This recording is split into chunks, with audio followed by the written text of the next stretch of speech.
이민국의 실수로 추방재판에 회부된 시민권자가 지난 7년 동안 1,500명에 가까운 것으로 나타났습니다. 트럼프 행정부가 최근 개편한 교통기금 지원 프로그램이 각 주와 시정부의 세금과 통행료 인상으로 이어질 수 있어 논란이 되고 있습니다. 연방주택도시개발부가 빈곤층 렌트 지원을 축소하는 방안을 추진하고 있어 특히 싱글맘에게 큰 타격을 줄 것으로 예상되고 있습니다. 지난해 시간 초과로 티켓이 가장 많이 발부된 곳은 퀸즈 써니사이드의 공영주차장이었으며 그 다음이 플러싱 공영주차장이었던 것으로 나타났습니다. 학교 총격 참사를 계기로 팰리세이즈팍 타운 정부가 추진해왔던 학교 무장 보안 요원 배치가 돌연 중단돼 파문이 일고 있습니다. 이상은 이 시각 주요 뉴스입니다. 시청자 여러분 안녕하십니까? KBN 뉴스입니다. 이민국의 실수로 추방재판에 회부된 시민권자가 지난 7년 동안 1,500명에 가까운 것으로 나타났습니다. 피해자의 상당수가 다른 나라에서 태어난 시민권자나 이민 1.5세 또는 2세들이었습니다. 지난 2012년부터 올해 2월까지 이민세관 단속국에 의해 체포됐다 풀려난 시민권자 수가 1,488명에 이른다고 LA타임즈가 보도했습니다. 연방법무부와 국토안보부의 자료에 따르면 이 기간 중 ICE에 체포돼 시민권자라고 주장한 사람은 총 8,043명으로 5명 중 1명은 진짜 시민권자임이 증명돼 풀려난 것으로 집계됐습니다. 지난 2017년의 경우 이민 구치소 수감자 중 총 878명이 시민권자 신분임을 주장했으며 이 중 157명이 시민권자로 입증돼 풀려났고 추방 위기에 몰렸다가 가까스로 풀려난 시민권자의 수도 지난주 35명에 이르고 있습니다. 이 같은 당국의 잘못된 체포는 ICE의 전자 데이터베이스 오류 때문이라는 지적입니다. 시민권자임에도 중복 체포되는 경우가 발생하고 있으며 특히 시민권자나 영주권을 취득한 부모를 둔 시민권자, 미국 이외의 지역에서 태어난 이민온 경우 이민국의 실수로 체포되는 경우가 상당수에 이르며 이를 증명하는 과정에서도 오랜 시간이 걸리는 것으로 나타났습니다. 이렇게 이민국의 실수로 체포됐을 경우 어떤 보상마저 없는 실정입니다. 한편 ICE가 시민권자 체포 전에 충분한 인터뷰를 허용하지 않는 것 등이 이 같은 피해를 양산하고 있다는 지적을 받고 있습니다. 트럼프 행정부가 최근 개편한 교통기금 지원 프로그램이 각 주와 시정부의 세금과 통행료 인상으로 이어질 수 있어 논란이 되고 있습니다. 텍스와 통행료를 인상시키는 주정부와 시정부가 올해 연방정부의 교통기금 지원을 받는데 유리할 전망이라고 월스트리트저널이 보도했습니다. 도널드 트럼프 정부는 15억 달러에 이르는 연방정부의 교통기금 지원 기준을 2주 전 개편했습니다. 개편된 연방정부의 교통기금 지원 기준은 먼저 주정부와 시정부의 도로공사와 다리 보수 등 인프라스트럭처 확충 기금을 자체적으로 마련하는 비용을 기준으로 연방정부의 지원이 결정됩니다. 따라서 연방정부의 기금을 받기 위해 주정부와 시정부는 연방정부의 기금 외에 별도의 자본금을 텍스나 통행료 인상을 통해 확보해야 한다는 것입니다. 뉴욕, 뉴저지의 경우 터널과 다리 통행료가 해마다 오르는 상황이라 논란이 예상되고 있습니다. 경제 부양 정책의 일환으로 버락 오바마 행정부에 시작된 연방교통기금 지원 프로그램은 2018년 의회에서 이 프로그램의 규모를 15억 달러로 3배 인상을 결정했었습니다. 그러나 트럼프 행정부는 기존 프로그램에 새로운 규정을 적용하고 연방정부와 주정부가 개편에 따라 인프라 확충 기금을 용이하게 마련할 수 있도록 촉진시킬 수 있다는 주장을 내놓고 있습니다. 하지만 의회는 소도시나 이미 세금이 높은 지역의 경우 추가 인상을 고려하기가 어려워 새로운 자본 창출이 만만치 않다며 강력히 반발하고 있습니다. 연방주택도시개발부가 빈곤층 렌트 지원을 축소하는 방안을 추진하고 있어 논란이 되고 있습니다. 이 같은 방침이 빈곤층 중에서도 자녀를 홀로 키우는 싱글맘들에게 가장 큰 타격을 줄 것으로 예상되고 있습니다. 워싱턴 포스트의 보도에 따르면 벤 카슨 주택도시개발부 장관이 현재 공공주택 세입자들에게 제공되는 렌트 지원을 줄여 세입자가 내는 최저 렌트를 현행 $50에서 $150로 올리는 방안을 발표했습니다. 또 연방정부의 주택 렌트 지원을 받는 가구가 소득의 30%를 렌트로 내고 있는 것을 35%까지 올리도록 하고 있습니다.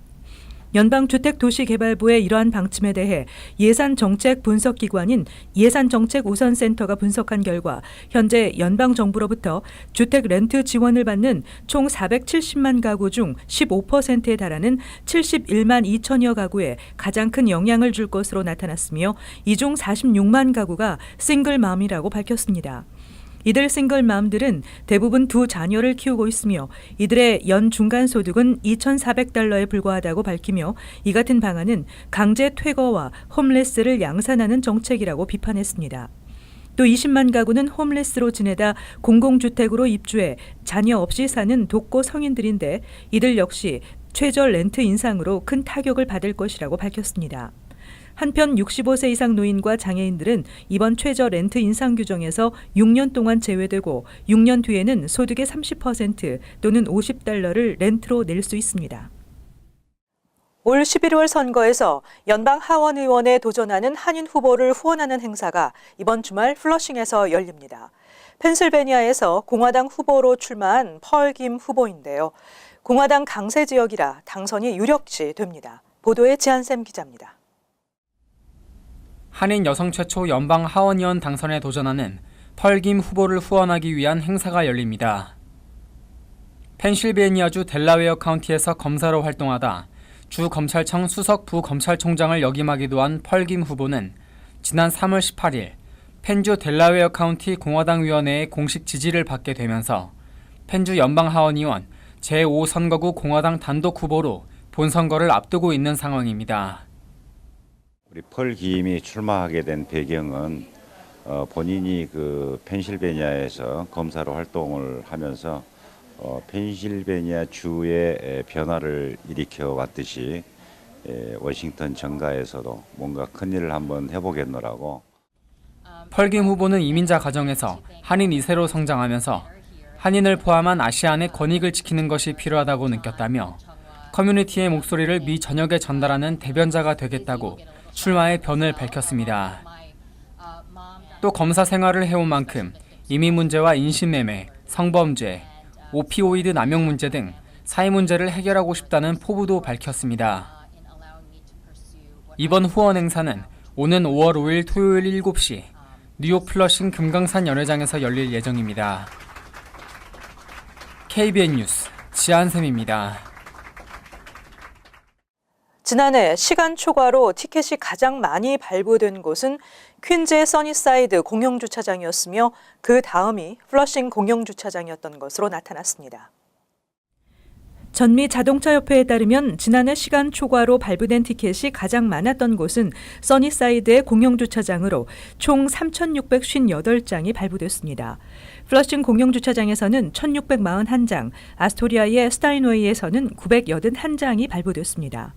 이들 공영주차장에서는 또 주차 영수증이 아예 없는 차량에 대한 티켓도 가장 많이 발부됐습니다. 꼬리물기 차량이 가장 많이 적발된 곳은 맨하탄 3에비뉴와 39스트리트 교차 지점으로 무려 1,157건이 적발됐고 브롱스의 이스트 포담 로드와 메리언 에비뉴, 맨하탄 소호 지역의 톰슨 스트리트과 와츠 스트리트에서 많은 티켓이 발부됐습니다. 정차 금지 구역 위반은 맨하탄 원펜 플라자와 브로스 스트리트 일대에서 많이 적발됐고 퀸즈 포레스트 힐스의 퀸즈 블루바드와 오스틴 스트리트 사이 70 에비뉴가 많이 적발되는 곳으로 꼽혔습니다.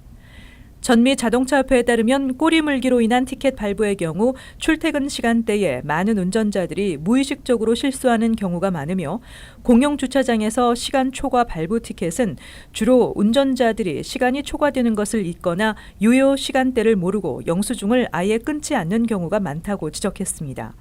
또 맨하탄 정차 금지 구역에는 배달이나 택시 차량들이 속수무책으로 티켓을 발부받고 있는 것으로 나타났습니다. 학교 총격 참사를 계기로 팰리세이드 파크 타운 정부가 추진해왔던 학교 무장 보안 요원 배치가 돌연 중단돼 파문이 일고 있습니다. 이 같은 결정의 원인이 정치적인 배경으로 알려져 논란이 크게 일고 있습니다. 팰리세이드 공립학교 3곳에서 지난 9일부터 보안요원 9명이 근무를 시작한 가운데 제임스 로튼도 시장이 지난 주말 팰리세이드 파크 내 공립교 무장 보안요원 배치를 중단한다고 밝혔습니다. 공립학교 보안요원은 팰리세이드파크 경찰 소속으로 팰리세이드파크 타운 정부가 비용을 부담하기 때문에 타운 정부와 교육위원회의 협약 체결이 필요한 가운데 팰리세이드파크 타운 의회는 지난 24일 협약서를 승인하는 결의안을 통과시켰지만 25일 교육위원회는 협약서 승인을 보류한 바 있습니다. 로튼도 시장은 보안요원 근무가 27일부터 중단됐다며 학교 안전 강화 문제에 교육위원회가 협조하지 않고 협약 승인이 이루어지지 않아 보안요원 배치가 중단될 수밖에 없다고 주장했습니다. 한편 보류를 결정한 팰리세이드파크 교육위원들은 로튼도 시장의 일방적인 생각이라며 보안요원 배치 계획에 의문이 많다고 주장했습니다. 보안요원 배치는 찬성하지만 요원들을 관리할 코디네이터 직책에 로튼도 시장을 지지하는 팰리세이드파크 시의원인 헨리 루를 임명하려 한 것이 문제였다고 주장하고 있습니다. 교육위원들은 루 의원이 단일 후보로 추천됐다며 현직 시의원을 유급 직원으로 임명하는 것이 문제라고 지적했습니다. 팰리세이드파크 정부 측에 따르면 주민투표로 선출된 시의원은 타운 정부 내 유급 직원으로 채용될 수 없습니다. 또 코디네이터 인건비는 타운 정부가 부담하지만 채용의 주체는 교육위원회가 되는 점에 의문을 제기하고 있습니다. 7번 전철의 신호 시스템 교체 공사가 6월 말 완료 예정이었지만 또 지연될 것으로 보입니다. 월스트리트 저널에 따르면 7번 전철 공사를 담당하고 있는 테일스 트랜스포트 앤 시큐리티사는 신호 시스템의 기초 디자인과 운영 소프트웨어 등의 문제로 오는 11월 이전에 공사가 완료되기 힘들다고 최근 MTA 측에 전달한 것으로 알려졌습니다. 뉴욕시 전철의 지연 사태의 원인은 노후된 신호 시스템 때문으로 이를 해결하기 위해 MTA는 신호 관리 체계를 첨단 시스템으로 교체하는 작업을 진행하고 있습니다. 그러나 더딘 공사 진행이 지적되고 있습니다. 7번 전철의 경우 지난해 말까지 신호 시스템 개선 사업이 완료될 예정이었지만 오는 6월로 한 차례 연기됐으며 이번에 또 늦춰진 것입니다. 한편 뉴욕시 트랜짓 측은 이 같은 공사 지연을 용납할 수 없다는 입장을 밝히며 필요하다면 주말 운행 중단 조치를 연장할 수도 있다고 밝혔습니다. 다만 플러싱 시리필드 구장에서 뉴욕 매체 경기가 열리는 주말에는 7번 전철이 정상 운행된다고 밝혔습니다. 미국 3위와 4위 이동통신사인 T-모빌과 스프린트가 오늘 260억 달러 규모의 협상을 타결했습니다. 미국 내 2위 거대 통신사로 거듭날지 관심이 모아지고 있습니다. T-모빌과 스프린트가 두 회사의 주식 종가인 64달러 52센트와 6달러 62센트의 비율로 합병하기로 했다고 CNN 뉴스 등이 보도했습니다. 스프린트 대주주인 일본 소프트뱅크와 T-모빌 대주주인 독일 도이체텔레콤은 지난 27일 T-모빌과 스프린트의 주식을 1대 0.10256 비율로 합의했습니다. 두 회사는 합병 후 T-모빌 이름을 사용하며 존 레저 T-모빌 최고 경영자가 통합기업의 CEO를 맡게 됩니다. 도이체텔레콤은 지분 42%, 소프트뱅크는 27%를 각각 보유하며 나머지 31%는 일반 투자자들에게 공모됩니다. 앞으로 정부의 승인을 받게 되면 합병 법인의 계약자 수는 약 1억 명에 달하면서 1, 2위 업체인 버라이전과 AT&T와 3강 구도를 형성하게 됩니다. T-모빌은 합병 후 5G 네트워크 구축에 앞으로 3년간 약 400억 달러를 투자할 계획이며 전국적으로 수천 명의 직원을 채용해 일자리 창출에도 기여하겠다고 밝혔습니다. 플러싱 대동연회장이 고객 사은 잔치로 개최해오고 있는 경품 행사가 오늘 열렸습니다. 서울대 약대 동문회가 1등에 당첨돼 만불 행운의 주인공이 됐습니다. 대동연회장 포에버 투게더가 35주년 기념 축하 이벤트를 열었습니다. 경품은 총 3만 5천 달러, 1등부터 8등까지 총 28명에게 다양한 경품이 돌아갔습니다. 대동연회장은 시장 경기가 위축되면서 경사가 생겨도 선뜻 큰 행사를 열지 못하는 모습을 보면서 안타까움을 느껴 이에 한인 사회에 작은 기쁨을 드리기 위해 지난 2010년부터 2년 간격으로 열리는 경품 행사를 시작하게 됐다고 말했습니다. 많은 분들이 행사를 축소하고 아니면 아예 스킵을 하고 그래서 우리가 차라리 이런 것들을 하나를 해서 2년 만에 이런 행사를 하다 보면 그 하시는 분들도 조금이나마 보탬이 되고 큰 힘이 될 것 같아서 이런 행사를 준비한 겁니다. 작년 9월 1일부터 오늘까지 대동연회장에서 돌잔치나 동문회 모임, 결혼식 등 행사를 계약한 모든 고객을 대상으로 실시된 이번 경품 행사는 8등부터 4등까지 스킨케어 상품권이나 가족사진 촬영권 등이 추첨을 통해 전달됐습니다. 포에버 투게더 경품 행사 1등에는 서울대 약대 동문회가 1만 불 행운의 주인공이 됐습니다. 2등 5천 불은 뉴욕 식품협회, 3등 3,000달러는 한인사협회에게 돌아갔습니다. 모든 경품은 당첨자와 직접 연락을 통해 대동연회장에서 직접 전달할 예정입니다. KBN 뉴스 지한샘입니다.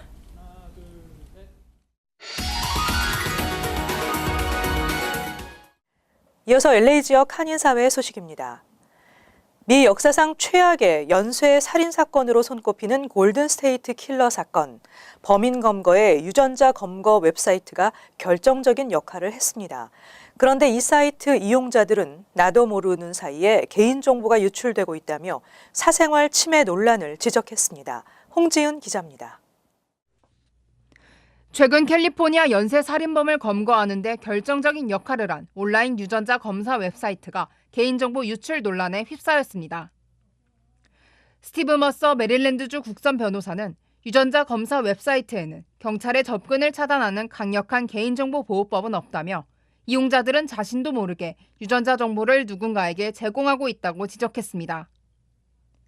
경찰의 수사나 국가와 관련된 이유로 미 웹사이트의 유전 정보가 개인의 허락 없이 제공된다는 겁니다. 수백 명의 주민들은 자신의 유전 정보가 유출될 수 있다는 사실에 불안감을 나타내고 있습니다. 실제 웹사이트 이용객들도 당국에서 관리하는 범죄자들의 DNA보다 보안이 더 취약하다고 말했습니다. 이에 대해 유전자 검사 업체들은 고객의 생체 정보를 절대 유출하지 않으며 단 사용자들에게 DNA 정보가 다른 목적으로 사용될 수 있는 부분은 공지하고 있다고 해명했습니다. 또 경찰에 대한 생체 정보 제공 역시 합법적이라고 덧붙였습니다. 한편 유전자 검사 기관 23andMe에 따르면 현재까지 가정용 온라인 유전자 분석 키트를 사용한 고객 수는 500만여 명에 달하고 있습니다. MBC 뉴스 홍지은입니다.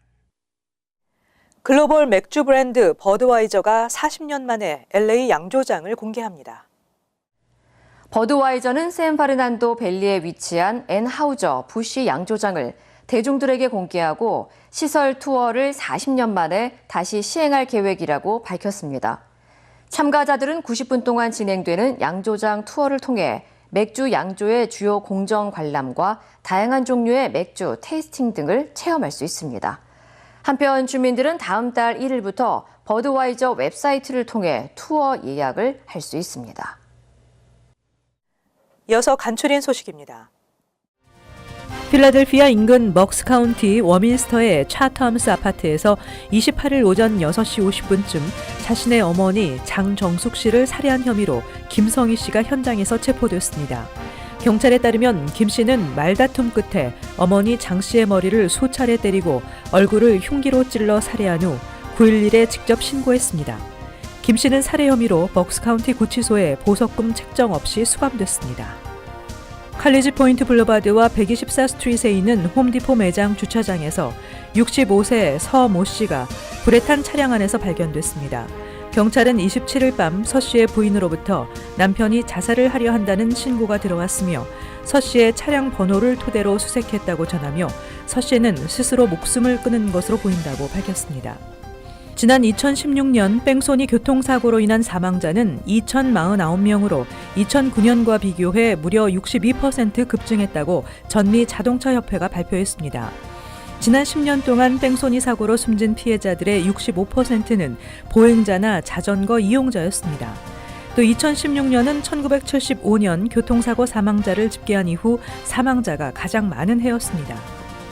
카렌 터너 뉴욕 뉴저지 항만청 이사가 자신의 딸이 9W 도로에서 등록증 만기로 경찰의 단속에 걸린 일로 경찰에게 압력을 행사하고 욕설을 한 것이 공개돼 결국 사임했습니다.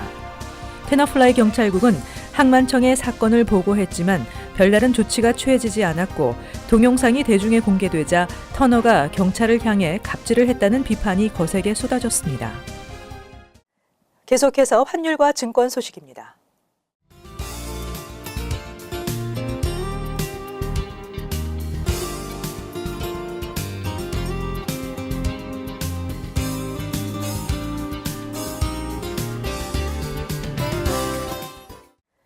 끝으로 날씨 전해드립니다. 화요일은 맑고 화창한 날씨 예상됩니다.